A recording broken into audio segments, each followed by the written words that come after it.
Hey, I'm Allie. This is Gunner, and today I'm going to talk about why chasing external success feels empty in 5 minutes. All right, let's get started. So, the first and most important thing is that if you're chasing success, it needs to be something that you really want to do. You're not doing it for the degree, for the title, for the status, for the money. You have to be doing it for yourself. And a lot of people don't do that. They do it for one of those reasons that I just listed. And that's why at the end of the day, you're chasing success and you still feel like so empty because you weren't doing it for a reason that really resonates with you.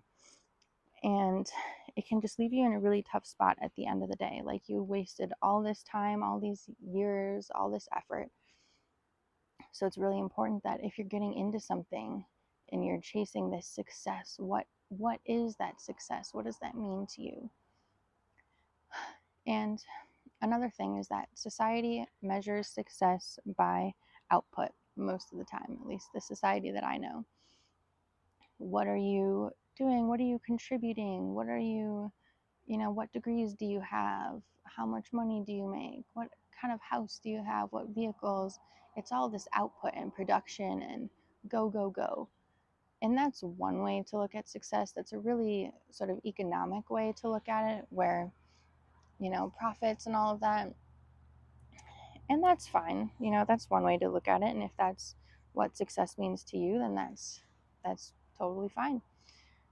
But society doesn't account for the success of inner peace and tranquility and time. Like, honestly, time is such a big one. It's, they expect you to be at work for 40 hours a week and making all this money and you're on a desk, but money is just someone else's time. It's, if you are at work, it's because someone is paying you for your time to be there.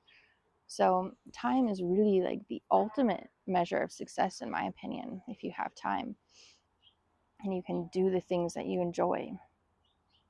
And that's another metric that I've noticed. If you feel like you're chasing something that's important to you, do you still have time for the things that you love, your hobbies? Are you doing things that are fun? Do you get to go outside and enjoy nature? Do you have time for these things? If you aren't doing your hobbies anymore, but you feel like you're really successful, are you? Are you leaving time for yourself, for peace? And society doesn't account for that. That's not really successful. If you say, oh, I'm at peace, or do people say, oh, what a success? It's just not what the word means. And, something to consider. So, and success is different for everyone. So I'm not saying that there's one right way and one wrong way. It's up to every person, but for a lot of reasons you can feel lost. And another one is that the goalpost is always moving. There's always the next thing to be successful on. From my experience doing my PhD, it's, well, let's start back. It's, okay, graduate high school, graduate college. Okay, what do you do next? Grad school, graduate your master's, graduate your PhD, get the big job. Like, it's very linear, and there's always something next. And it's never like you obtain the thing that you were searching for.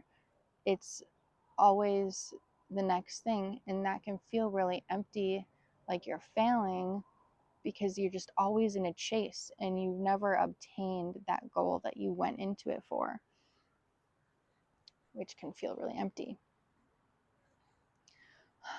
Another reason is that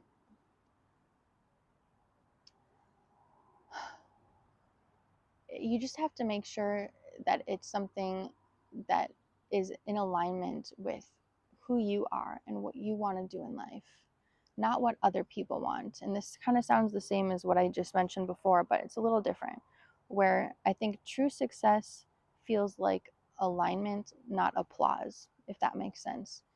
You want to be doing it for your happiness, not for other people's happiness. And it can seem like, oh, I'm successful because there's 5 minutes. All right. If you want to hear me talk about this topic or another one for 5 more minutes, please let me know in the comments below. Thanks for watching.